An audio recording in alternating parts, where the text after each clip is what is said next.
मो ना प्रताप दास जशपुर जिला मूल्यवासी यूनाइटेड फॉरम ओडिशा संगठन राज्य सदस्य। आमर मुख्य दाबी हूँ सरकार चेंज है जो अनुसूचित जाति जनजाति मानकर जो सरकार आसछन्ति मोहन चरण माझी से जानी रखा दरकार जे एससी एसटी ओबीसी मानकर बाबा साहेब डॉक्टर आंबेडकर करिथिबा जो आईन जो अधिकार को से माने वंचित होउचन्ति एवं प्रत्येक जिला मानकरे आदिवासी उपरे दलित मानक उपरे आक्रमण कराउछि एवं तांकर जमी तांकर भिटा माटी की छड़े निया जाउछि एवं कौन प्रकार तांको सरकार साथ सहयोग मिलुने सेतिपई आमे आज मूल्यवासी यूनाइटेड फॉरम राज्य अध्यक्ष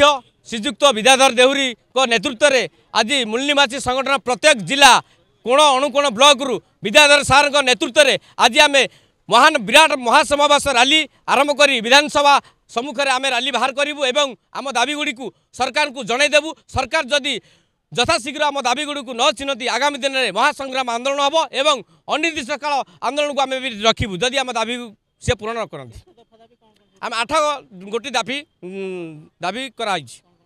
आमर चंदका केस अभयारण्य केस को लेकिन विराट समीक्षा होती जो फल सरकार पाखे आम दाबी रखी पर भी कौन प्रकार से शुणी ना आम आज राजरास्ता से ओल्लैछु। मुख्य दाबी हूँ चंदका केस